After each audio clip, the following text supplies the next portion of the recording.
ان الحمد لله نحمده ونستعينه ونستغفره ونعوذ بالله من شرور انفسنا ومن سيئات اعمالنا من يهده الله فلا مضل له ومن يضلل فلا هادي له واشهد ان لا اله الا الله وحده لا شريك له واشهد ان محمدا عبده ورسوله اما بعد فإن خير الحديث كتاب الله وخير الهدي هدي محمد صلى الله عليه وآله وسلم وشر الأمور محدثاتها وكل محدثة بدعة وكل بدعة ضلالة وكل ضلالة في النار.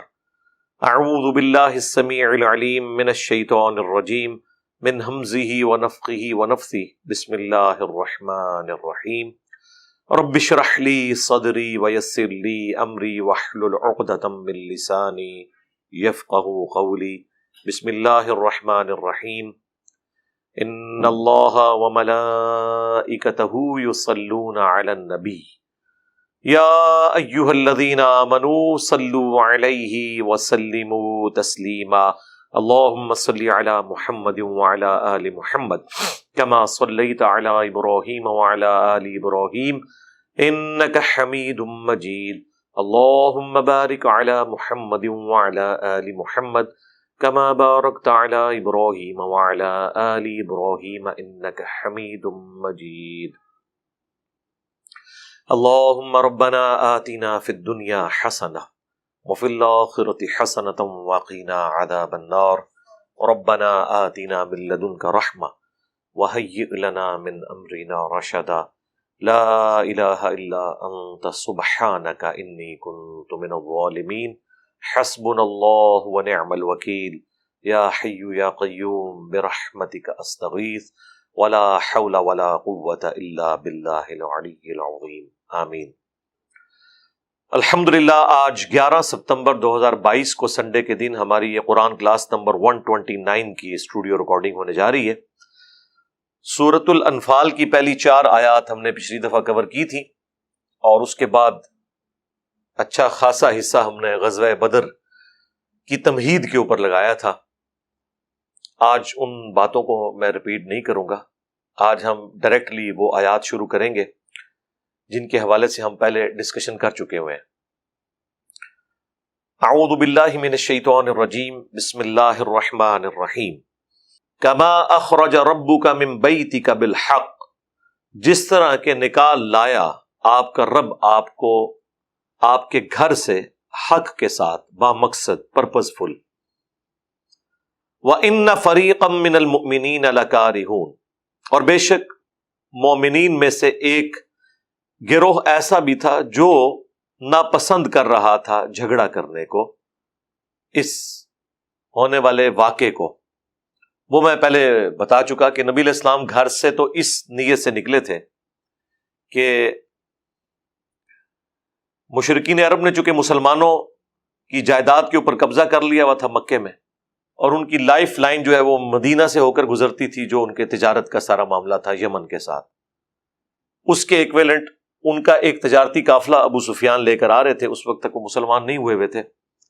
تو نبی علیہ السلام نے یہ ارادہ کیا کہ ہم ان کے اس قافلے سے سارا سامان چھینیں گے، اس سامان کے ایکویلنٹ جو کہ مشرکین عرب نے مکے میں مسلمانوں کا دبا لیا تھا. یہ کوئی ظلم پہ مبنی چیز نہیں تھی، نہ یہ کوئی نبی علیہ السلام نے پری ایمپٹیو رائٹ کے طور پہ کیا، بلکہ جواباً یہ کارروائی کی تھی. اسی لیے ساز و سامان مسلمانوں کے پاس بڑا تھوڑا تھا. 8 تلواریں تھی، 3 گھوڑے تھے، باقی سارے پیادے تھے. اس لیے کہ وہ جس قافلے سے سامان، اب لوٹنے کا لفظ میں استعمال نہیں کرتا، وہ پھر اس کو نیگیٹیولی لوگ لے جاتے ہیں. تو ابو سفیان کا جو قافلہ ہے وہ تو نہتا تھا، چونکہ وہ ایک تجارتی قافلہ تھا، اس میں ایز سچ اتنی زیادہ سیکورٹی نہیں ہوتی تھی. تو اس ایکٹیویٹی کے بارے میں اللہ تعالیٰ فرما رہا ہے کہ یہ اللہ نے آپ کو گھر سے نکالا تھا اس مقصد کے لیے. پھر بھی مومنین کا ایک گروہ تھا جو اس جھگڑے کو پسند نہیں کر رہا تھا. یجادلونک فی الحق بعدما تبین کانما یسابقون الی الموت، وہ آپ سے جھگڑا کر رہے تھے، علمی بحث کر رہے تھے بعد اس کے کہ ان پر یہ حق کھل چکا تھا، گویا کہ ان کی حالت یہ تھی جیسا کہ انہیں موت کی طرف ہانکا جا رہا ہو، وہم ینظرون، اور وہ اپنی موت کو اپنے سامنے دیکھ رہے۔ اب ظاہر ہے یہ منافقین کے بارے میں تو نہیں ہے، اہل ایمان کے بارے میں نے پہلے بھی عرض کیا تھا کہ اہل ایمان ہمیشہ ایک لیول کے نہیں ہوتے، بعض بہت راسخ العقیدہ لوگ ہوتے ہیں، بعض ذرا معتدل مزاج والے لوگ ہیں، اور بعض بالکل ڈھیلے ہوتے ہیں، یہ ہر زمانے میں ایسے رہا ہے۔ تو اللہ تعالیٰ ہمارا ان میں ایسے لوگ بھی آپ کے ساتھیوں میں تھے کہ جنہیں باوجود اس کے کہ وہ آپ کو حق سمجھتے تھے، اللہ کے وعدے کو سچا سمجھتے تھے، پھر بھی لڑائی جھگڑے کو وہ اس سے روگردانی اختیار کر رہے تھے، گویا کہ انہیں موت اپنی نظر آ رہی ہے۔ ظاہر ہے زندگی تو ہر شخص کو پیاری ہے، یہ نہیں ہے کہ باقیوں کو موت نظر نہیں آ رہی تھی، باقیوں کو بھی نظر آ رہی تھی۔ ظاہر ہے لڑائی میں تو خطرہ ہے انسان کی جان چلی جائے، لیکن جن لوگوں کا اعلیٰ درجے کا ایمان ہوتا ہے وہ اس کو اپنے لیے کامیابی سمجھتے ہیں کہ اللہ کی راہ میں شہید کر دیے جائیں۔ وَإِذْ يَعِدُكُمُ اللَّهُ إِحْدَى الطَّائِفَتَيْنِ أَنَّهَا لَكُمْ، اور یاد کرو وہ وقت جب تم سے اللہ نے یہ وعدہ کیا، یعنی اللہ نے اپنے پیغمبر سے، کہ دونوں گروہوں میں سے، دونوں قافلوں میں سے ایک تمہیں دے دوں گا، اب تمہاری مرضی ہے، چاہو تو ابو سفیان کا جو لشکر ہے اس کے اوپر تمہیں فتح مل جائے، اور چاہو تو ابو جہل کے لشکر کے اوپر۔ اور اس کا پس منظر یہ تھا کہ ابو جہل کو یہ خبر پہنچائی ابو سفیان نے کہ تمہاری ساری جو تجارت کی کمائی ہے وہ اہل مدینہ ہم سے لوٹ لیں گے، لہٰذا اپنے اس قافلے کی حفاظت کے لیے ایک لشکر بھیجو۔ اس نے پھر 1000 کا لشکر تیار کیا، مکمل طور پہ سمجھ لیں اسلحہ بند ہر لحاظ سے۔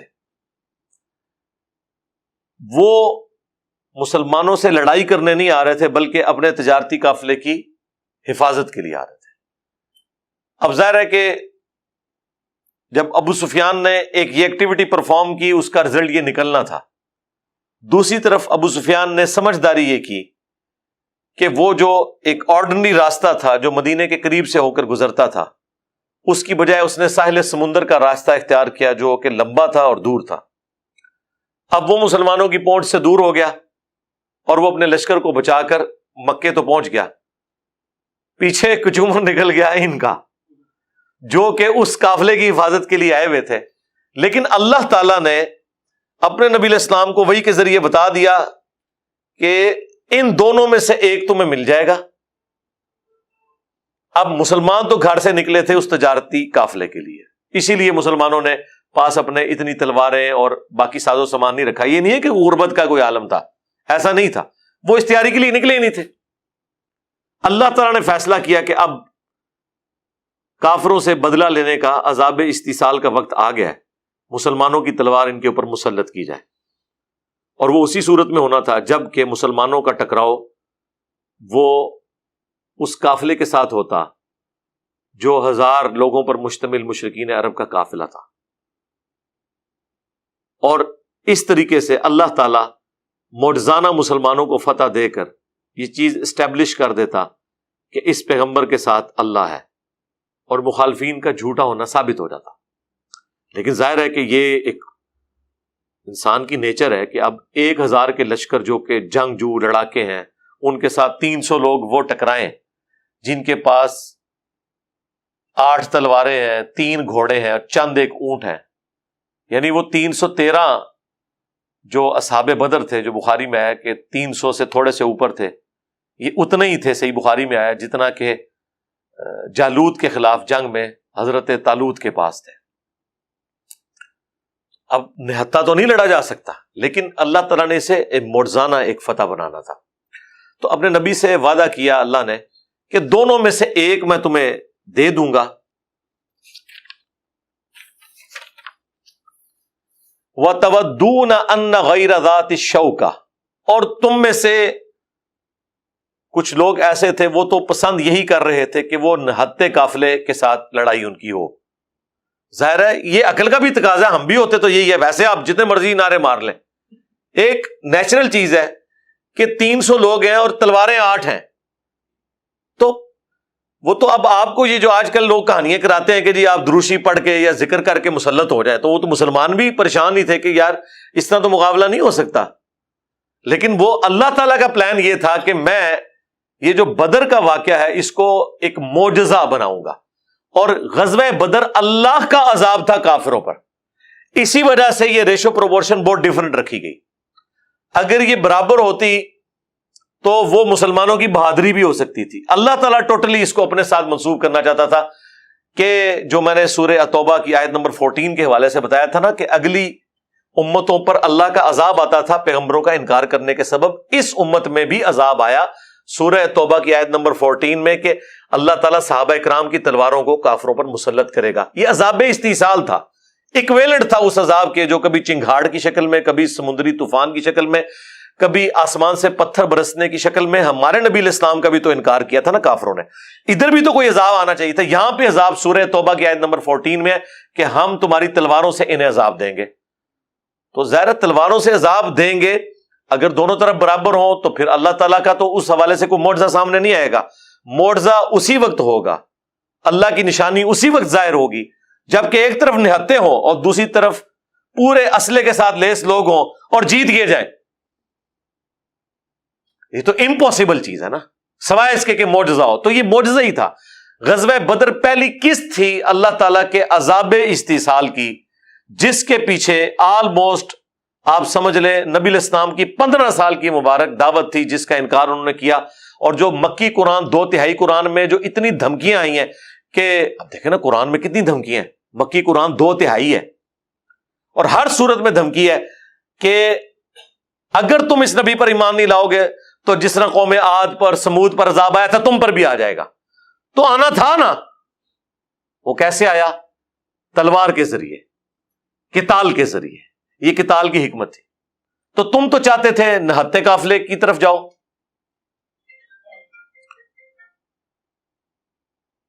وَتَوَدُّونَ أَنَّ غَيْرَ ذَاتِ الشَّوْكَةِ تَكُونُ لَكُمْ، کہ وہ تمہارے حصے میں وہ والا قافلہ آ جائے. وَيُرِيدُ اللَّهُ أَن يُحِقَّ الْحَقَّ بِكَلِمَاتِهِ، جبکہ اللہ کچھ اور چاہتا تھا. اللہ یہ چاہتا تھا کہ حق کا حق ہونا ثابت کر دے اپنے حکم کے مطابق. وَيَقْطَعَ دَابِرَ الْكَافِرِينَ، اور کافروں کی جڑ کاٹ کر رکھتے. تم جو سوچ رہے تھے وہ نیچرل تھا، لیکن اللہ کا پلان یہ تھا کہ تم نہتوں کے ذریعے ان کافروں کا کلا کما کر کے اللہ بتائے کہ یہ آگے عذاب. لِيُحِقَّ الْحَقَّ وَيُبْطِلَ الْبَاطِلَ، تاکہ اللہ تعالیٰ ثابت کر دے حق کو اور مٹا دے باطل کو. وَلَوْ كَرِهَ الْمُجْرِمُونَ، چاہے مجرم لوگ اللہ کے نافرمان اس کا برا مانے. اِذْ تَسْتَغِيثُونَ رَبَّكُمْ، اور وہ وقت یاد کرو جب تم فریاد کرتے تھے اپنے رب سے. فَاسْتَجَابَ لَكُمْ، اور اس نے تمہاری دعا سن لی. یعنی نبی علیہ السلام دعا کر رہے تھے نا کہ بھئی اب اللہ کے نبی کو بھی تو نظر آ رہا تھا نا، نگاہ مار کے تو کچھ بھی نہیں ہونا تھا. اللہ کے نبی کو بھی نظر آ رہا تھا کہ بھئی 1000 کی فوج آ گئی ہے، ان کے پاس ساز و سامان بھی پورا ہے، یہ بالکل نہتے ہیں.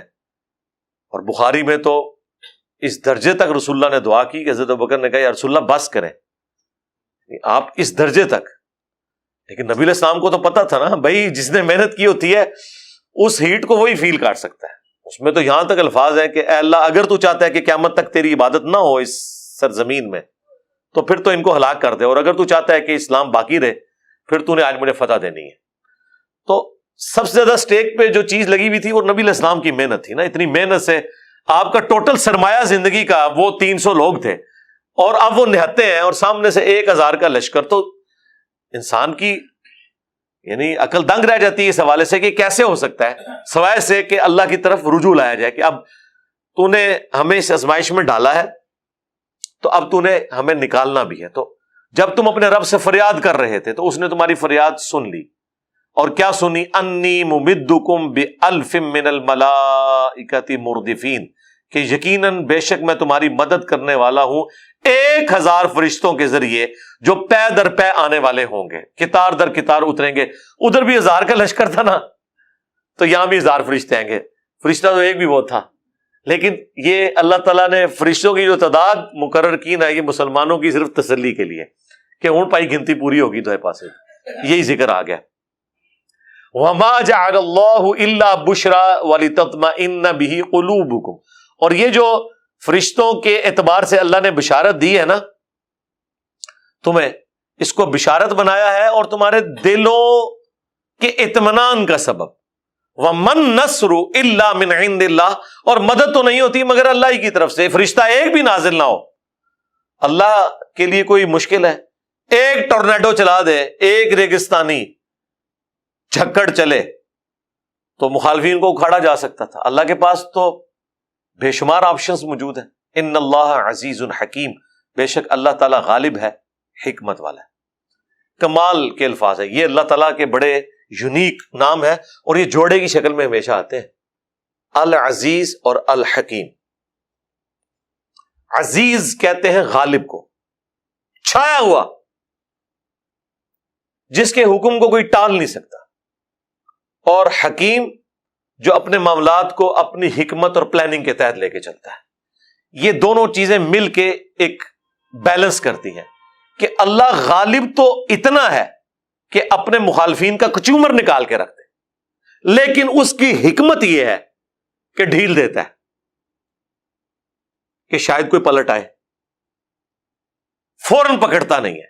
حالانکہ عزیز ہے، ایسا چھایا ہوا ہے جب چاہے پکڑ لے، لیکن یہ جو اس کا ڈھیل دینا ہے اسے کوئی اس کی کمزوری نہ سمجھے، بلکہ یہ اس کی حکمت ہے.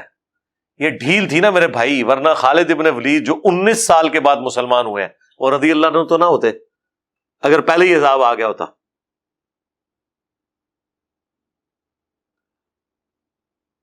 اذ یغشیکم النعاس امنۃ من. اور یاد کرو جب اللہ نے ڈھانپ دیا تمہیں غنودگی کے ساتھ. یعنی یہ جو انسان کے اوپر اونگ طاری ہوتی ہے نا، یہ پیس آف مائنڈ کی نشانی ہوتی ہے کہ انسان کے اوپر اس وقت سکون ہے. ورنہ آپ کو پتا ہے جب انسان پریشان ہو نیند اڑ جاتی ہے. یہ غنودگی آتی اس وقت ہے جب انسان ریلیکس فیل کرتا ہے. مثلا درس قرآن میں، ہاں، مثلا جمعے کے خطبے میں، مثلا سحری کے بعد جب آپ فجر کا انتظار کر رہے ہوتے ہیں، پیٹ بھی بھرا ہوا ہے، ٹھیک ہے، تو اب وہ آپ کے اوپر غنودگی طاری ہوتی ہے. لیکن اس غنودگی کا ایک فائدہ ہوتا ہے، انسان اتنا فریش ہوتا ہے کہ اس سے غم اور اندیشہ دور ہو جاتا ہے. آپ دیکھتے ہیں کہ جب کسی گھر میں موت ہوتی ہے اس وقت جو اس اسپیسیفک وقت میں انسان کی حالت ہوتی ہے، جب تک وہ ایک دفعہ سو نہ لے انسان کا دماغ ریفریش نہیں ہوتا. یہ نیند بہت بڑی اللہ نے نعمت رکھی ہے. یہ انسان کی کمزوری بھی ہے، اسی لیے اللہ تعالیٰ نے کہا نا کہ اللہ کو نہ نیند آتی ہے نہ اونگ آتی ہے. انسان کی کمزوری بھی ہے اور اس کی ضرورت بھی ہے. یہ 3 بنیادی ضرورتیں ہیں انسان کی: نیند، کھانا پینا، اور اس کے بعد کھانا پینا اس کا نکل جانا. یہ بنیادی ضرورت ہے. یہ ہر انسان کے ساتھ کمزوری اٹیچ ہے. سانس کی کمزوری اٹیچ ہے. اب غنودگی طاری ہوئی اس کی وجہ سے، وہ تو صحیح بخاری میں آتا ہے کہ صحابہ کرام کہتے ہیں ہمارے ہاتھوں سے تلوار بھی گر پڑتی تھی. اتنی، یعنی ایک طرف ٹینشن ایسی ہے کہ 1000 کا لشکر ہے، مجھے بتائیں نیند کدھر آتی ہے بندے کو. پھر اللہ نے ریلیکس کروانے کے لیے کہ بھائی یہ فیصلہ ہو چکا ہے، یہ میچ پہلے ہی تم جیت چکے ہو، کیونکہ یہ میچ اللہ تعالیٰ جتا رہا تھا. ٹھیک ہے، تو غنودگی ایسی طاری کی کہ وہ تلوار اپنے ہاتھ سے بھی چھوٹ جاتی تھی، اس کی وجہ سے ریلیکس ہو گئے. وَيُنَزِّلُ عَلَيْكُم مِّنَ السَّمَاءِ مَاءً. اور تم پر آسمان سے پانی اتارا. اب ریگستان کے اندر یہ تو بےچارے اس طرح تیاری کر کے نہیں نکلے تھے، ابھی پتہ نہیں کتنے دن کا پڑاؤ ہونا تھا، پانی تو لے کے نہیں نکلے. اور ریگستان میں آپ کے پاس پانی نہ ہو تو آپ نگاہ مار کے تو پانی نہیں نکال سکتے، موت سامنے نظر آ رہی ہے. اللہ نے اتنی بارش کی کہ مسلمانوں نے پانی تالاب کی شکل میں سٹور کر لیا گڑھوں کے اندر. وہ کتنے دن بھی استعمال کر سکتے تھے. تو وہ ٹینشن بھی ختم کر دی، کہیں پیاسے ہی نہ مر جائے، پتہ نہیں کتنے دن کا قیام ہے. ادھر تو بھائی یاشیاں چل رہی تھی، روزانہ کے کتنے اونٹ ذبح ہوتے تھے، 1000 تو ساتھ لائے ہوئے تھے نا، اور گھوڑے اور اپنی باقی چیزیں، وہ تو جشن ہوتے تھے، رات کے وقت شراب کی محفلیں اور سارا کچھ. تو اللہ تعالیٰ ہمارے آسمان سے پانی نازل کیا لِيُطَهِّرَكُمْ بِهِ، تاکہ تمہیں اس کے ذریعے پاک کر دے. وَيُذْهِبَ عَنْكُمْ رِجْزَ الشَّيْطَانِ، اور تم سے شیطان کی نجاست کو دور کر دے. وَلِيَرْبِطَ عَلَىٰ قُلُوبِكُمْ، اور تمہارے دلوں کو مضبوط کر دے. وَيُثَبِّتَ بِهِ الْأَقْدَامَ، اور یوں تمہارے قدموں کو جما دے. اچھا، اس بارش نازل ہونے کے روحانی فوائد بھی ہوئے اور ظاہری فوائد بھی. ظاہری فائدہ کیا ہے؟ آپ کے پاس پانی آ گیا، زندگی کی علامت ہے. روحانی فائدہ اللہ نے کہا کہ شیطان کا رجز دور کر دیا، نجاست. ظاہر ہے یہ شیطان وسوسہ ڈال سکتا تھا نا کہ بھئی ابھی موت سامنے نظر آ رہی ہے، پانی نہیں، ہمارا کیا بنے گا. تو اللہ تعالیٰ نے اس کو کتنے ادبی انداز میں، کہ ویسے دنیا میں پانی گندگی دور کرنے کا ذریعہ بنتا ہے نا، آپ نے کپڑے پاک کرنے ہو، جسم پاک کرنا ہو. یہ وہ آسمان کا پانی نازل ہوا تھا جس نے نہ صرف ظاہری گندگی دور کی، بلکہ دل میں بھی جو شیطان کو گندگی ڈال سکتا تھا نا، وہ بھی دور کر دی کہ نہیں، پانی آ گیا تو اب موت نہیں ہے، ہمارے پاس ریسورسز موجود ہیں. ظاہری صفائی بھی کی اور باطن کی صفائی بھی کر دی. یہ ایسا پانی تھا، یہ اللہ کی طرف سے معجزانہ طور پہ بارش ہوئی. یہ بارش کوئی حادثاتی نہیں تھی، یہ بھی اللہ تعالیٰ کے پلان کا حصہ تھا کہ یہاں پہ پہنچیں گے، بارش کے ذریعے میں ان کے دلوں کو مضبوط کروں گا. نیند بھی طاری کی، بارش بھی بھیج دی. اذ یوحی ربک الی الملائکہ، اور یاد کرو وہ وقت جب تمہارے رب نے فرشتوں کو وحی کی، انی معکم، بے شک میں تمہارے ساتھ ہوں، فثبتوا الذین آمنوا، تو ایمان والوں کو ثابت قدم رکھنا اس جنگ کے اندر. تو ظاہر ہے وہ تسلی، بعض اصحاب نے تو فرشتوں کو دیکھا بھی، بعض نے آواز سنی. اور صحیح بخاری میں یہاں تک موجود ہے، حضرت جبرائیل علیہ السلام نبی علیہ السلام کے پاس حاضر ہوئے اور کہا کہ آپ کے ساتھیوں میں سب سے بلند درجے کے اصحاب کون سے ہیں؟ تو نبی علیہ السلام نے فرمایا جو بدر میں میرے ساتھ ہیں. تو حضرت جبرائیل نے کہا کہ ہم فرشتوں میں بھی سب سے افضل فرشتے وہ ہیں جو غزوہ بدر میں آپ کے ساتھ شریک ہوئے تھے. یعنی نبی علیہ السلام کی نسبت سے نہ صرف صحابہ کرام علیہم رضوان کا مرتبہ ہے اللہ کے حضور، بلکہ وہ فرشتے جو حضور کے ساتھ بدر میں شریک ہوئے، اللہ کے نزدیک تمام فرشتوں میں وہ فرشتے افضل ہیں. اصحاب بدر چاہے انسانوں میں ہو یا فرشتوں میں ہو، وہ اللہ تعالیٰ کے پسندیدہ ہے. تو اللہ تعالیٰ فرشتوں کو بھی تسلی دے رہا ہے کہ میں تمہارے ساتھ ہوں، مومنین کو ثابت قدم رکھنا.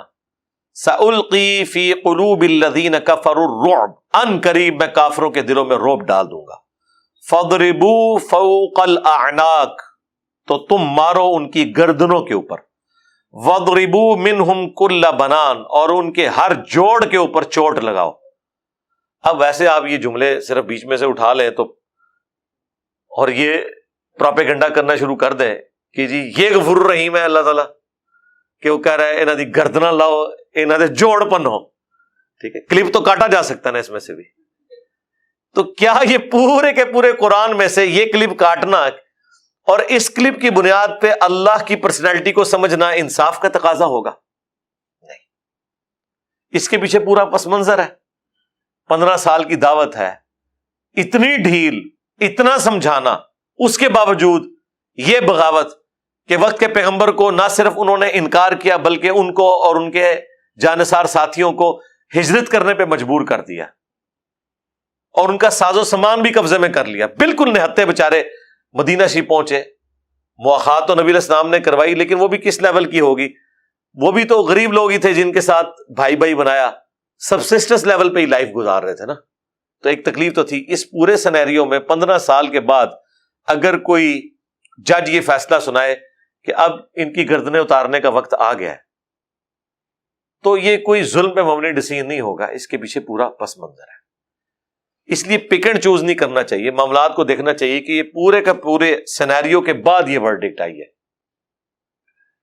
ذالک بانہم شاقوا اللہ ورسولہ، یہ اس لیے کہ انہوں نے اللہ اور اس کے رسول کی مخالفت کی ہے. 15 سالہ ٹریک ریکارڈ ہے. اب یہ اللہ کے عذاب کا وقت آ رہا ہے، اور اللہ کا عذاب جب آئے تو وہ ٹلتا نہیں ہے. جب موت کا وقت آ جائے تو ٹلتا نہیں ہے. اس وقت کوئی بھیک نہیں مانگ سکتا، اس لیے کہ پہلے ہی بتایا گیا تھا کہ یار یہ ہو جائے گا، بچ جاؤ بچ جاؤ بچ جاؤ. اس کے باوجود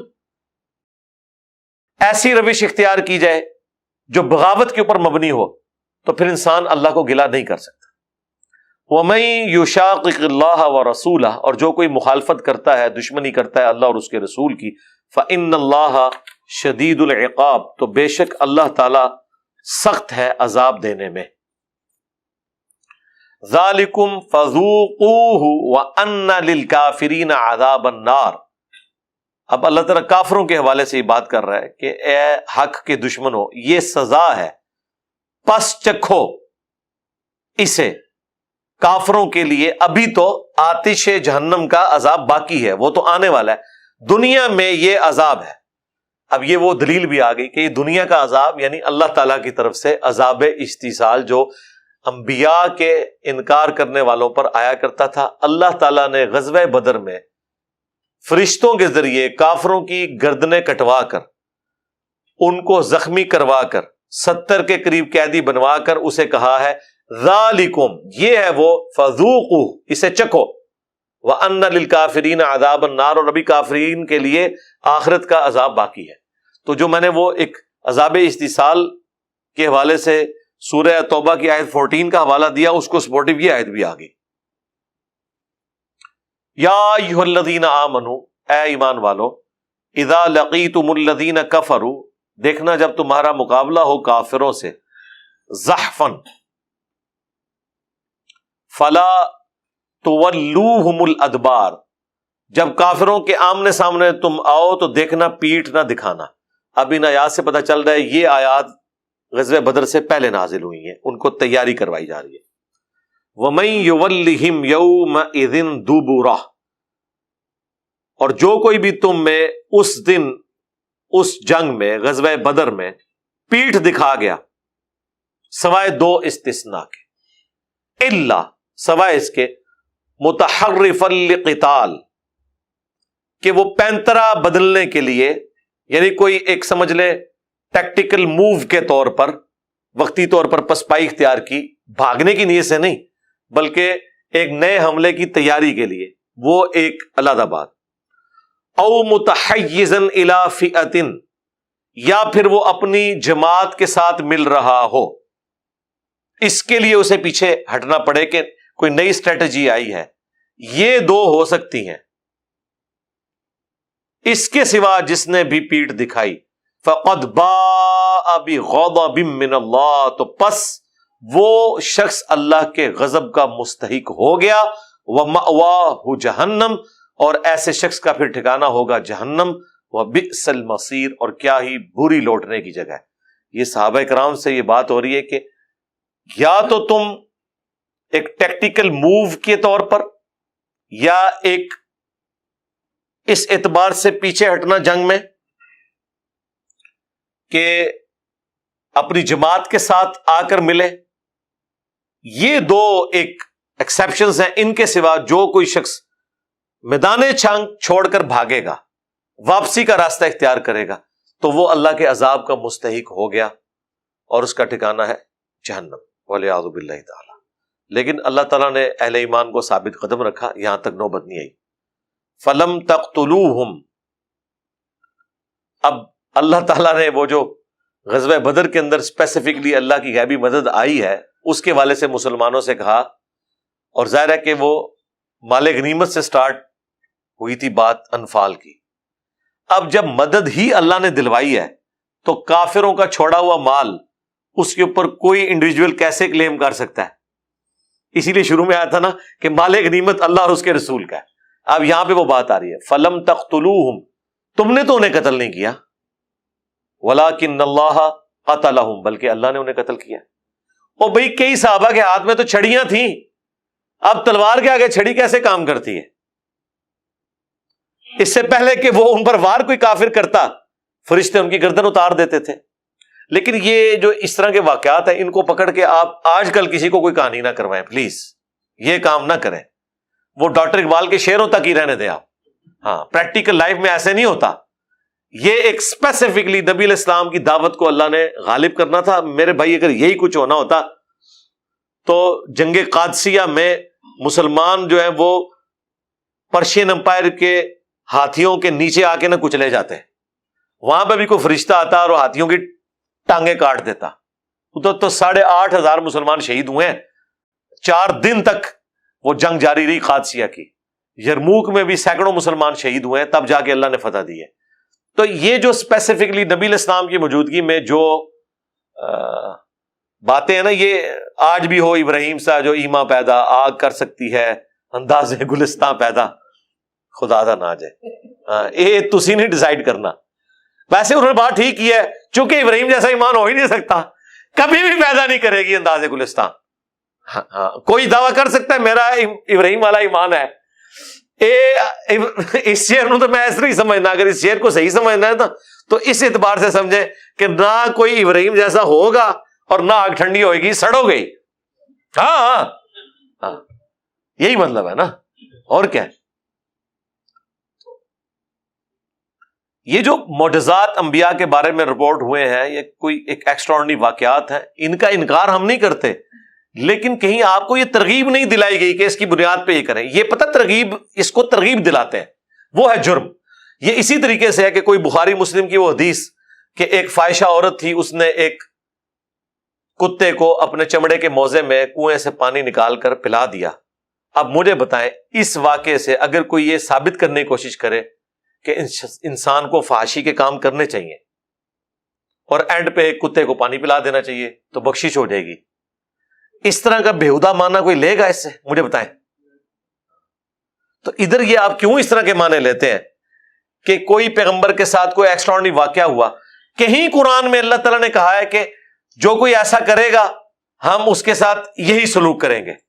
یعنی قرآن میں تو یہ کہیں نہیں آیا کہ اگر ابراہیم جیسے تم ہو جاؤ تو ہم تمہارے اوپر بھی نار کو گلزار کر دیں گے. اللہ کا دعویٰ ہی نہیں ہے یار. اللہ تو اپنے بندوں سے قربانیاں لیتا ہے, جب چاہے ظاہر فرما دے, یہ اس کا فیصلہ ہے, آپ نہیں ڈیسائیڈ کر سکتے.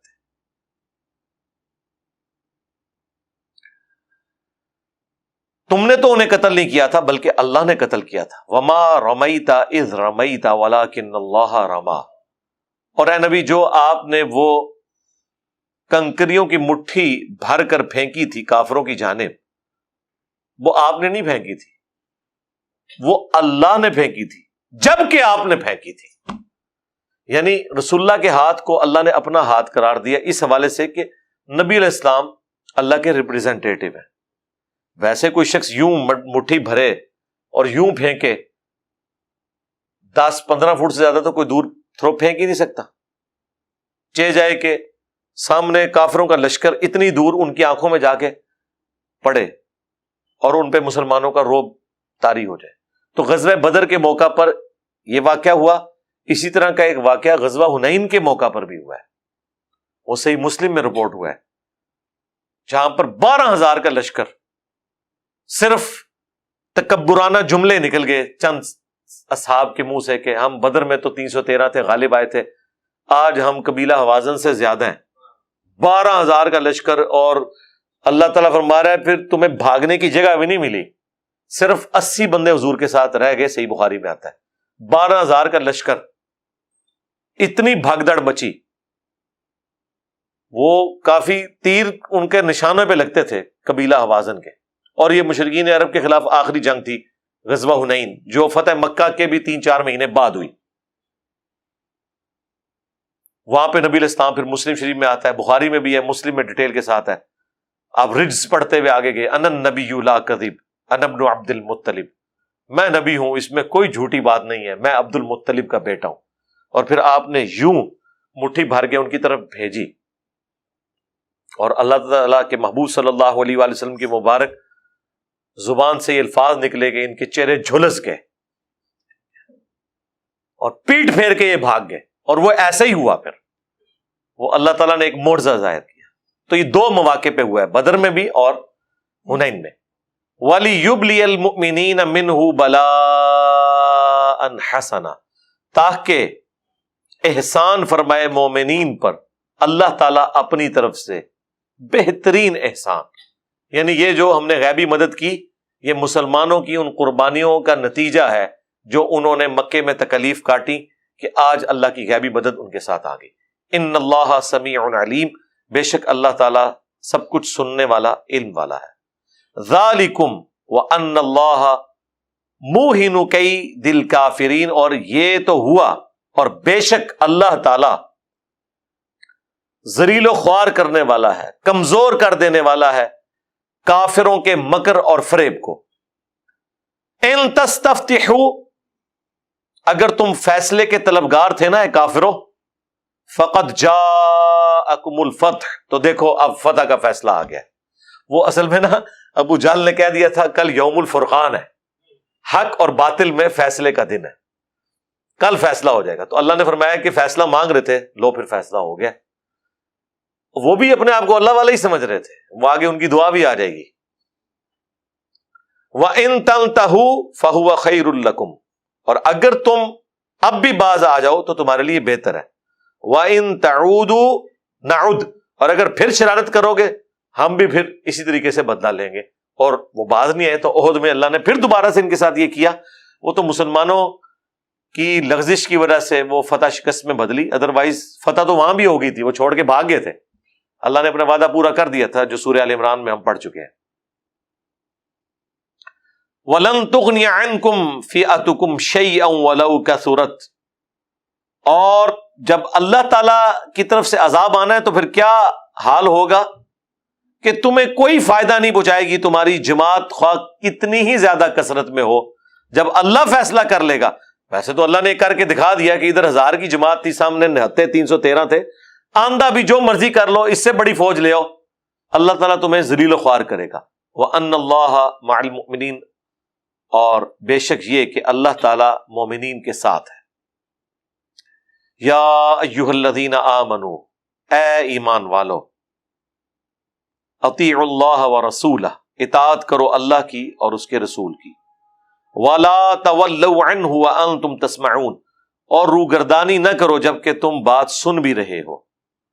وَلَا تَكُونُوا كَالَّذِينَ قَالُوا سَمِعْنَا، اور دیکھنا تم ان لوگوں کی مانند نہ ہو جانا جنہوں نے کہا کہ ہم سن رہے ہیں، وَهُمْ لَا يَسْمَعُونَ، جبکہ وہ سن نہیں رہے تھے۔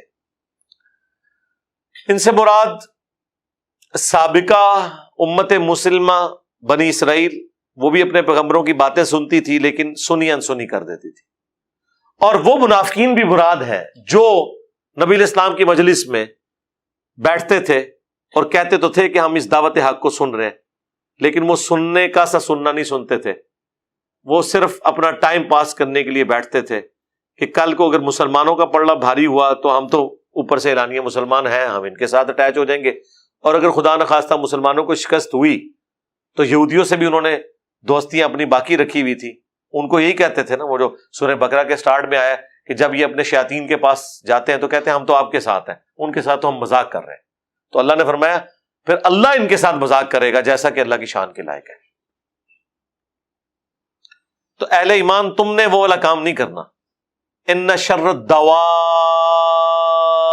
عند اللہ الصم البکم الذین لا یعقلون، بڑی سخت آیت ہے۔ بے شک سب سے بدترین جانور اللہ کے نزدیک وہ ہیں جو بہرے ہیں، گونگے ہیں اور اپنی عقل کو استعمال نہیں کرتے۔ اللہ نے ایسے انسانوں کو کہا یہ جانور ہیں، جانوروں میں چوپایوں میں سب سے بدترین وہ ہیں۔ کون؟ وہ انسان۔ وہ بابا جی والی بات نہیں کہ سوراں دے سور نے وابی، نہیں، اللہ تعالیٰ ہمارا ہے کہ جانوروں میں سب سے بدترین وہ ہیں چوپایوں میں کہ جو بہرے ہیں، گونگے ہیں اور اپنی عقل کو استعمال نہیں کرتے۔ یعنی ایسے انسان جن کے سامنے وحی نازل ہو رہی ہے، اللہ کے پیغمبر موجود ہیں اور وہ راہ حق سے روگردانی کرتے ہیں، یہ جانوروں میں بھی بدتر ہے۔ یعنی جانوروں سے بھی گئے گزرے، جو سورۃ الانعام میں بھی گزر چکا، اولئک کالانعام بل ہم اضل، یہ چوپایوں کی مانند ہے بلکہ ان سے بھی گئے گزرے۔ وَلَوْ عَلِمَ اللَّهُ فِيهِمْ خَيْرًا، اگر اللہ تعالیٰ کے علم میں ان کے اندر کوئی خیر کا مادہ موجود ہوتا، لَأَسْمَعَهُمْ، تو اللہ تعالیٰ انہیں سنوا دیتا. وَلَوْ أَسْمَعَهُمْ لَتَوَلَّوْا وَهُمْ مُعْرِضُونَ, اور اگر یہ بات سن بھی لیتے تب بھی وہ پیٹ پھیر ہی دیتے, روگردانی ہی کی روش اختیار کرتے. یہ ہوتا ہے پوائنٹ آف نو ریٹرن, کہ جب کوئی شخص گمراہی کے اس لیول پہ پہنچ جائے کہ اللہ تعالیٰ بار بار گمراہی کے سبب ان کے اوپر مہر ثبت کر دے. ختم اللہ علی قلوبہم وعلی سمعہم وعلی ابصارہم غشاوہ, تو پھر اللہ تعالیٰ فرماتا ہے اگر ہم چاہتے نا کوئی ان میں خیر کی رتی ہوتی تو ہم انہیں زبردستی سنوا دیتے, اور ہمارے زبردستی سنوانے سے بھی کچھ نہیں ہونا, پھر بھی انہوں نے روگردانی کرنی تھی. اچھا, پہلا سٹیپ تو سننا ہی ہے نا, وہ بات سنے گا تو اس پہ عمل کرے گا نا. تو اللہ تعالیٰ فرما رہا ہے کہ اگر ہم زبردستی کر کے نا انہیں اس قابل کرتے نا کہ سیریس ہو کے سن لیتے کہ یار یہ جو بات کر رہے ہیں کیسی ہے, تب بھی ان کے اندر ایسا خناس ہے, سمجھ آنے کے بعد بھی یہ روگردانی کر لیتے. دل بے ایمان تے اجتا ٹھیر, اگر آپ کا دل بے ایمانی پہ اترا ہے تو آپ بڑے لیم ایکسکیوزز کر لیں گے. آپ دیکھیں نا کیا ایکسکیوز, یعنی ایک طرف رسول اللہ سے کہتے تھے کہ آپ کے ساتھ فرشتے کیوں نہیں نازل ہوتے,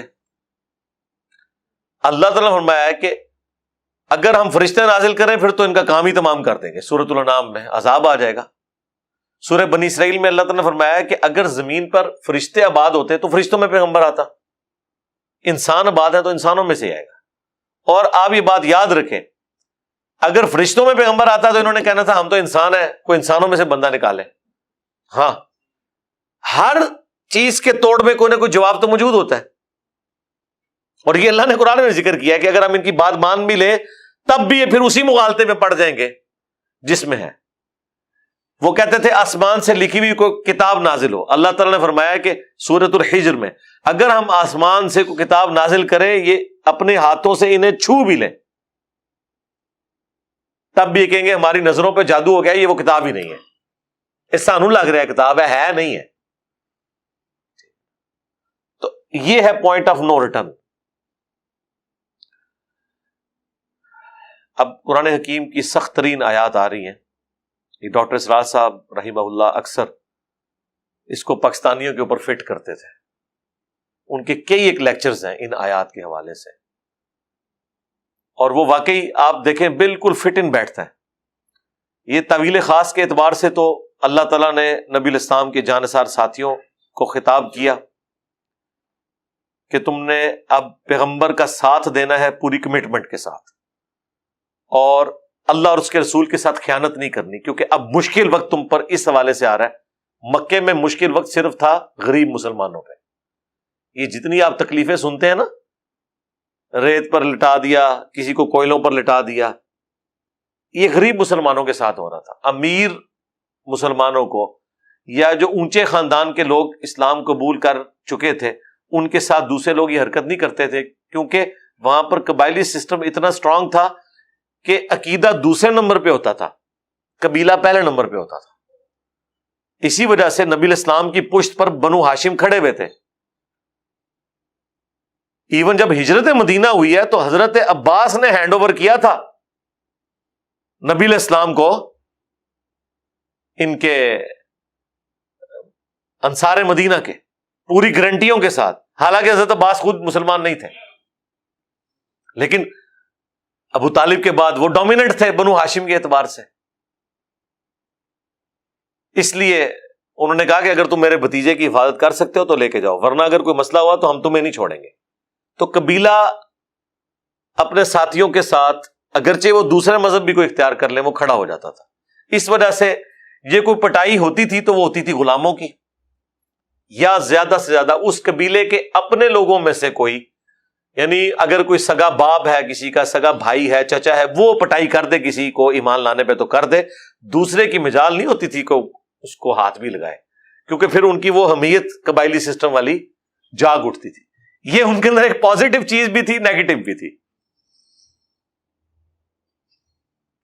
تو یہ وہ آیات ہیں سورۃ الانفال کی آیت نمبر 24 آنورڈ. یا ایھا الذین آمنوا استجیبوا للہ وللرسول اذا دعاکم, اے اہل ایمان لبیک کہا کرو، قبول کیا کرو اللہ اور اس کے رسول کو جب وہ تمہیں پکاریں، لما یحییکم، اس بات کی طرف جس کے ذریعے وہ تمہیں زندگی دے دیں۔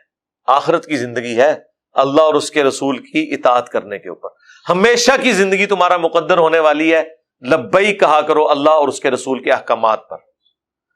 وَاعْلَمُوا، اور خوب جان لو، ان اللہ یحول بین المرء وقلبہ، کہ بے شک اللہ تعالی خود حائل ہو جاتا ہے انسان اور اس کے دل کے ارادوں کے درمیان۔ یعنی اللہ تعالیٰ کو اگر جلال آ جائے تو اللہ تعالیٰ انسان اور اس کے دل کے ارادے کے درمیان حائل ہو جاتا ہے اور اسے حق بات بھی سمجھ نہیں آتی۔ ہاں، اسی لیے کہا گیا ربنا لا تزغ قلوبنا بعد اذ ہدیتنا وہب لنا من لدنک رحمہ انک انت الوہاب، اے رب ہمارے دلوں کو ٹیڑھا نہ کرنا بعد اس کے کہ تو نے ہمیں ہدایت عطا فرمائی۔ یہ دعا کرنے کا کہا گیا ہے، اہل ایمان کی روش ہے کہ اللہ تعالیٰ انسان کے دل اور اس کے ارادے کے درمیان حائل ہو جاتا ہے۔ صحیح مسلم میں حدیث ہے نا کہ انسان کا دل رحمان کی 2 انگلیوں میں ہے، یہ سمجھانے کے لیے، چاہے تو ادھر پلٹ دے چاہے تو ادھر پلٹ دے۔ وَأَنَّهُ إِلَيْهِ تُحْشَرُونَ، اور یہ کہ تمہیں بے شک اللہ ہی کی طرف لوٹ کر جانا ہے۔ وَاتَّقُوا، اور ڈر جاؤ، فِتْنَةً لَا تُصِيبَنَّ الَّذِينَ ظَلَمُوا مِنْكُمْ خَاصَّةً، اس فتنے سے، اس آزمائش سے، یا عذاب کی شکل بھی کوئی اللہ کی ہو سکتی ہے، جو خالصتاً ان لوگوں کے اوپر نہیں آئے گا کہ جو لوگ اللہ کی نافرمانی کرنے والے ہوں گے، نہیں، بلکہ سب کو گھیر لے گا۔ وَاعْلَمُوا أَنَّ اللَّهَ شَدِيدُ الْعِقَابِ، اور جان لو کہ اللہ تعالیٰ عذاب دینے میں سخت ہے۔ اسی کانٹیکسٹ میں وہ ترمذی کی حدیث ہے نا کہ نبی علیہ السلام نے امر بالمعروف ونہی عن المنکر کے حوالے سے فرمایا کہ نیکی کا حکم دو، برائی سے روکو، ورنہ جب اللہ کا عذاب آئے گا نا وہ پھر یہ نہیں دیکھے گا کہ کون حکم دیتے تھے کون نہیں دیتے تھے، وہ سب پر آئے گا، لیکن وہ دنیا کا عذاب ہے، دنیا کی تکلیف ہے۔ آخرت میں تو ظاہر ہے کہ جو لوگ حق کی بات کرنے والے ہیں اللہ تعالیٰ انہیں نجات دے گا۔ یہ دنیا میں ہے کہ ساتھ اہل ایمان کا بھی رگڑا نکل جاتا ہے، کیونکہ اللہ تعالیٰ نے دنیا میں، جب یہ اللہ کا قانون ہے کہ جب اللہ تعالیٰ کی طرف سے ایسا معاملہ ہوتا ہے تو اللہ تعالیٰ پھر سب کو گرفت میں لے لیتا ہے۔ ایک ایکسیپشن ہے کہ کافروں کے اگینسٹ جب مسلمان ہوتے ہیں نا پھر اللہ تعالیٰ اہل ایمان اور پیغمبروں کو نجات دیتا ہے۔ یہ اسپیسیفکلی اہل ایمان کے حوالے سے بات ہو رہی ہے کہ اگر آپ ایمان قبول کرنے کے بعد بھی غداری کرو گے نا اللہ اور اس کے رسول کے ساتھ، تو پھر جب اللہ کی طرف سے آزمائش آئے گی نا تو پھر جو مخلص ساتھی ہیں نا وہ بھی اس کے اندر آ جائیں گے۔ یہ 2 الگ چیزیں آپ سمجھ رہے؟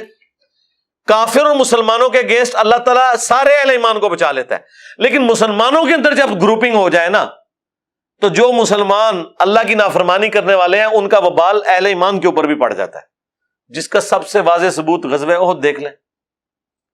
نافرمانی تو ان 35 لوگوں نے کی تھی نا، 50 تھے نا تیر انداز، 15 کھڑے رہے، 35 نے وہ درہ چھوڑ دیا۔ بخاری کے الفاظ تھے کہ تم دیکھو کہ ہماری لاشیں چیل اور کوے اٹھا رہے ہیں تب بھی تم نے درہ نہیں چھوڑنا جب تک کہ میں حکم نہ دوں۔ اس سے زیادہ تو اللہ کے نبی سمجھا ہی نہیں سکتے تھے نا، اس سے زیادہ سخت الفاظ کیا ہو سکتے تھے کہ ہماری لاشیں بھی اٹھا رہے ہو نا چیل کوے، تو تم نے ہماری لاشوں کو بھی بچانے کے لیے یہ کوشش نہیں کرنی ہے کہ لاشیں ہم بچا لیں، تب بھی ہم نے درہ تم نے نہیں چھوڑنا۔ انہوں نے تعویل کر لی، انہوں نے کہا کہ یہ تو اس صورت میں تھا جب مسلمانوں کو شکست ہوتی تبھی لاشیں پڑی ہونی تھی، اب تو ہم جیت گئے، تو مال غنیمت سمیٹنے کے لیے اتر آئے۔ اور خالد بن ولید کافروں کی طرف سے آئے تھے، انہوں نے منظر دیکھ لیا کیونکہ وہ کیولری کے ہیڈ تھے، گھوڑ سوار والا جو قافلہ ہے، وہ رکے ہی اسی درے کی وجہ سے تھے کیونکہ وہ درہ اونچائی پہ تھا، پیچھے سے اگر حملہ کرتے تو 50 لوگوں کے تیروں کا وہ مقابلہ نہیں کر سکتا تھا قافلہ۔ انہوں نے کہا اب یہ 15 رہ گئے، تیر چلائیں گے بھی نا تو میرے پاس اتنے بندے ہیں کہ کچھ مارے جائیں گے کچھ پہنچ جائیں گے۔ پیچھے سے آگے حملہ کیا، 70 کے قریب صحابہ شہید ہو گئے، خود نبی علیہ السلام کے دانت مبارک شہید ہو گئے، آپ کی شہادت کی خبر مشہور ہو گئی کیونکہ اتنا خون آپ کا لاس ہوا کہ آپ بے ہوش ہو گئے، اور وہ آیات نازل ہوئی وما محمد الا رسول قد خلت من قبلہ الرسل۔ رسول اللہ دنیا میں موجود ہیں، چند ساتھیوں کی نافرمانی کے سبب وہ آزمائش ساروں پر آئی، اور سب سے بڑھ کر نبی علیہ السلام کے اوپر۔ اگر کوئی اس میں زخمی نہیں بھی ہوا تو نبی علیہ السلام کی شہادت کی خبر کا مشہور ہو جانا اس سے بڑا مسلمانوں کے اوپر اور کون سا صدمہ ہو سکتا تھا؟ اس صدمے سے تو ساروں کو گزرنا پڑا۔ وَاعْلَمُوا أَنَّ اللَّهَ شَدِيدُ الْعِقَابِ، اور جان لو، خوب جان لو کہ اللہ تعالی عذاب دینے میں سخت ہے۔ تسی یہ لے کے بیٹھے ہو 70 ماؤں سے، دیکھ لو، وہ تو اتنا سخت ہے، وہ کہہ رہا ہے کہ مسلمانوں تم میں بھی چند لوگوں نے بھی ہینکی پھینکی کی نا، سارے گیڑے چاہ جان کے جائے۔ ہونا تو چاہیے کہ ایک کی دعا کی برکت سے اللہ تعالیٰ ساروں کو چھوڑ دے۔ آپ نے تو یہ کنسپٹ پڑھا ہوا ہے، ادھر یہ ہے کہ چند لوگوں کی ہینکی پھینکی سے سارے رگڑے میں آ جائیں گے۔ یہ بالکل الٹ بات ہے۔ اس لیے تو ہم کہتے تھے نا بھائی، کتابوں کا خدا اور بابوں کا خدا فرق ہے، یہ کتابی بات ہو رہی ہے۔ وَاذْكُرُوا، اب وہ اسپیسیفکلی وہ آیات آ گئی ہیں جو پاکستان کے حوالے سے ڈاکٹر صاحب نے فٹ کی تھی۔ وَاذْكُرُوا، اور یاد کرو وہ وقت، اذ انتم قلیل مستضعفون فی الارض، جب تم تعداد میں بڑے تھوڑے تھے مکے میں، ٹھیک ہے، اور کمزور بھی تھے۔ تخافون ان یتخطفکم الناس فآواکم، ہر وقت ڈرتے رہتے تھے کہ کہیں لوگ تمہیں اچک نہ لیں۔ ظاہر مشرکین عرب کی تعداد زیادہ تھی، چند گنتی کے مسلمان تھے، 125 ہوئے تھے ٹوٹل 13 سالہ مکی دور کے اندر۔ پھر اللہ نے تمہیں پناہ دی، یعنی ہجرت مدینہ ہوگی، تمہیں ایک آلٹرنیٹو بیس مل گئی۔ وَأَيَّدَكُمْ بِنَصْرِهِ، اور اس نے اپنی طرف سے تمہاری مدد فرمائی۔ وَرَزَقَكُمْ مِنَ الطَّيِّبَاتِ، اور تمہیں اپنی طرف سے پاکیزہ رزق دیا۔ لَعَلَّكُمْ تَشْكُرُونَ، تاکہ تم شکر گزاری کی روش اختیار کرو۔ بالکل یہی کیس مسلمانوں کا بھی تھا۔ 80% نان مسلم تھے سب کانٹیننٹ میں، 20% مسلمان تھے۔ ہر وقت ڈر لگا رہتا تھا کہ انگریز اگر سب کانٹیننٹ چھوڑ کر چلے گئے تو ہندوؤں کی تعداد 4 گنا ہے مسلمانوں سے، ہر چیز پہ یہ قبضہ کر لیں گے۔ پڑھے لکھے بھی وہ زیادہ تھے، اور ڈیموکریٹک ویلیوز تو پھر یہی ہیں کہ میجورٹی اتھارٹی ہے۔ تو اسی وجہ سے مسلمانوں نے 2 قومی نظریے کے تحت اپنا ملک الگ کیا کہ ہم تو ان کے رگڑے میں آ جائیں گے، کیونکہ ہم تو تعداد میں کم ہے، کمزور بھی تھے۔ اور اللہ تعالیٰ نے پھر ہمیں پناہ دی، مدد فرمائی، اور اپنی طرف سے پاکیزہ رزق دیا۔ سب سے بڑا رزق پاکستان دیا، ایک آزاد ملک دیا جس کے ذریعے ہم ایک اچھی زندگی گزار سکیں، تاکہ تم شکر ادا کرو۔ اب شکر تو یہ ہونا چاہیے تھا کہ پاکستان کا مطلب کیا، لا الہ الا اللہ، تو ہم اس بنیاد پہ جو ملک حاصل کیا تھا اس کی امپلیمنٹیشن بھی کرتے، جو ہم نے کوئی نہیں کی۔ تو پھر اس پہ اگلا فتویٰ سنیں۔ وہاں پر تو یہ تھا نا کہ اللہ تعالیٰ نے مسلمانوں کو کہا کہ مکے سے نکال کے میں نے تمہیں یہاں پہ امن میں کیا، یعنی وہاں تو ڈر لگا رہتا تھا، مطلب حرم میں نماز پڑھنا بھی مشکل تھی کیونکہ حملہ نہ کر دے۔ اب یہاں تو تمہاری اپنی مسجد نبوی ہے، جب دل کرے نماز پڑھو سکون کے ساتھ، کوئی خطرہ نہیں ہے۔ یا ایھا الذین آمنوا، اے اہل ایمان، لا تخونوا اللہ والرسول، مت خیانت کرو اللہ اور اس کے رسول کے ساتھ۔ وَتَخُونُوا أَمَانَاتِكُمْ وَأَنْتُمْ تَعْلَمُونَ، اور نہ اپنی امانتوں کے اندر خیانت کرو حالانکہ تم جانتے ہو۔ تم نے جو اللہ سے وعدے کیے ہوئے ہیں، پہلے تو لوگ وعدہ بڑا اچھا کرتے ہیں نا، اس کے بعد جب وہ ریسورسز ملتے ہیں، کتنے لوگ ہیں پولیٹیکل لیڈرز بھی، وہ کہتے ہیں ایک دفعہ ہمیں اوپر آنے دیں، دیکھیں انشاءاللہ ہم سب کو سیدھا کر دیں گے۔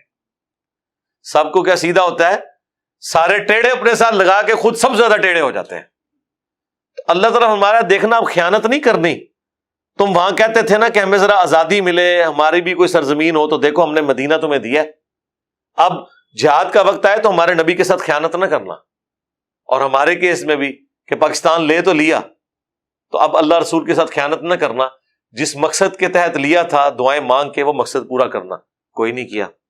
وَاعْلَمُوا، اور خوب جان لو، انما اموالکم و اولادکم فتنہ، اصل چیز یہی ہے کہ تمہارا مال اور تمہاری اولاد یہ آزمائش کے سوا کچھ نہیں ہے۔ یہ فتنہ پنجابی والا نہیں ہے، یہ عربی والا ہے، کہ اس کے ذریعے اللہ تمہیں آزماتا ہے، مال کے ذریعے اور اولاد کے ذریعے۔ یہ نہیں ہے کہ مال ختم کر دینا ہے اور اولاد قتل کر دینی ہے، نہیں. مال اور اولاد، مال انسان کی ضرورت ہے، رزق حلال کمانا ضروری ہے. اولاد انسان کی ضرورت ہے، نعمت ہے. اگر یہ قرآن و سنت کے مطابق چلے اور آپ کے لیے صدقہ جاریہ بنے. یہ نہیں ہونا چاہیے کہ اولاد کو خوش کرنے کی خاطر حلال اور حرام کی تمیز گنوا دی جائے اور مال کی محبت میں انسان اللہ اور اس کے رسول کے ساتھ غداری کرے. اس لیے کہا گیا کہ یہ فتنہ ہے، آزمائش ہے. جب آزمائش ہے تو اللہ تعالیٰ مال اور اولاد کے ذریعے انسان کو آزماتا ہے. کتنے لوگ ہیں وہ مال کی محبت میں یا اولاد کی محبت میں دین کے راستے سے ہٹ جاتے ہیں. یعنی جو حرام خوریاں کر رہے ہیں، بچوں کا پیٹ بھرنے کے لیے کر رہے ہوتے ہیں نا، ان کو نہیں پتا کہ یہ جو کچھ وہ حرکت کر رہے ہیں آخرت کے اعتبار سے تو اپنے پیٹ میں بھی دوزخ کی آگ بھر رہے ہیں، حرام کما کے ان کے پیٹ میں بھی. تو یہ تو آزمائش ہے. تو یہ نہ ہو کہ مال اور اولاد کی محبت کی وجہ سے اللہ رسول کے ساتھ خیانت کر دو.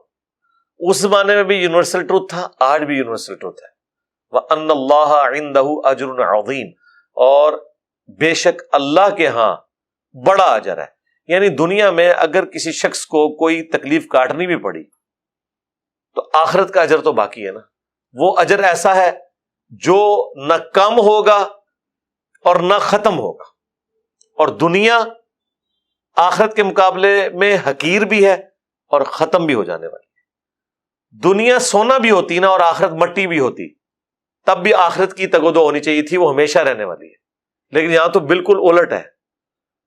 دنیا جو ہے وہ حقیر ہے اور آخرت کی ہمیشہ کی زندگی اور ہمیشہ کی نعمتیں انسان کا مقدر ہونے والی ہیں اللہ اور اس کے پیغمبر صلی اللہ علیہ وآلہ وسلم کی اتباع کرنے کے سبب. تو انسان کو اس طرف جانا چاہیے. یہی وہ چیز ہے جس کو اللہ تعالیٰ نے سورۃ الاعلی میں فرمایا بل تؤثرون الحیات الدنیا، تمہارا اصل مرض یہ ہے کہ تم دنیا کی زندگی کو ترجیح دیتے ہو. والآخرۃ خیر وابقی، جبکہ آخرت بہتر بھی ہے اور ہمیشہ رہنے والی بھی. ان ھذا لفی الصحف الاولی، یہی ایک کانٹے کی بات ہے جو پچھلے صحائف میں تھی.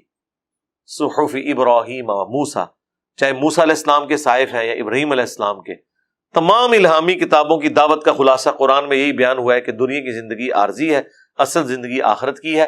لیکن اس سے رہبانیت بھی اختیار نہیں کرنی. دنیا آپ کا ٹیسٹ ہے، یہ امتحان گاہ ہے. اس سے آپ بھاگ کے جنگلوں میں نہیں جا سکتے کہ کوئی شخص کہ میں بیوی بچوں ماں باپ کو چھوڑ کر بس اللہ اللہ کروں تو آپ فیل ہوگے.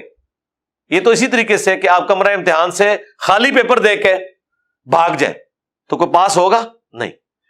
پاس ہونے کے لیے اس کمرہ امتحان میں بیٹھ کے یہ جو پیپر ہے اسے حل کرنا ہے.